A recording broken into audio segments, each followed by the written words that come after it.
তাত কেনেকৈ আছে মই ক'লোঁ বৰ্ণনাটো যে এনেকৈ আছোঁ তেওঁ পিছদিনা অসম বাতৰিত এটা সৰু নিউজ উলিয়াই দিলে যে কেনেকৈ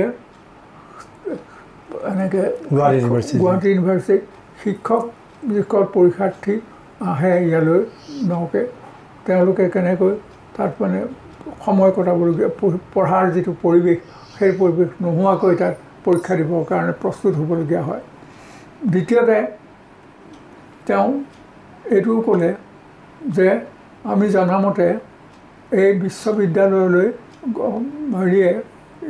UGCয়ে 1.5 লাখ টকা দিছিলে যে যাতে এনেকৈ বিভিন্ন সময়ত অহা যিসকল শিক্ষক পৰীক্ষাৰ্থী নাইবা অন্যান্য লোক সেইসকলৰ সুবিধাৰ কাৰণে এটা হল কৰিব লাগে কিন্তু কলেজ কৰ্তৃপক্ষ সেইখিনি অন্য ক'ৰবাত খটুৱালে হলটো কৰি নতুলিলে গ'ল কথা কৈছিল মই পিছদিনা পঢ়ি আছোঁ অসমবাৰ কাগজবোৰ অলপ দেৰিকৈ পাইগৈ কিন্তু পালেও মই নাজানো মই পঢ়া শুনা কৰি আছোঁ দিনটো হেৰি কৰি আছোঁ সন্ধিয়া সময়ত এখন হেৰি গ'ল চাৰ্কুলাৰ গ'ল ছাত্ৰ সন্থা তাত লিখিছে যে এনেকৈ ইমান সময়ত এখন মিটিং জৰুৰী মিটিং হ'ব তাত সকলোৰে উপস্থিতি বাধ্যতামূলকভাৱে কামনা কৰা হ'ল সেই হলটোৰ আকৌ যিজন হেৰি আছিলে অধ্যক্ষ আছিলে তেখেত বৰুৱা আছিলে তেখেত আকৌ মোৰ স্কুলৰ শিক্ষক আছিলে গতিকে তাৰপিছত আমি এটাইবোৰ গৈছোঁ আৰু তালৈ গৈ যোৱাৰ পিছত যেতিয়া হেৰি ওলাল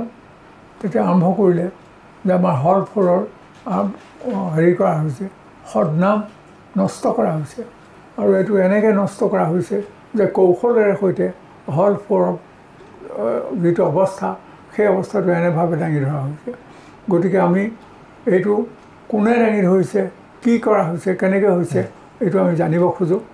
আৰু যিসকলে এইটো কাম কৰিছিলে তেখেতসকলে স্বইচ্ছাই এই কথাটো ক'ব লাগে বুলি ভাবোঁ মই তেতিয়ালৈকে অসম বাতৰিখন সেইদিনা ৰাতি পুৱাৰ দেখাই নাই আৰু তেতিয়া মই ভাবিলোঁ যে মই কালি কোৱা কথাটো কিবা এটা হ'ল নেকি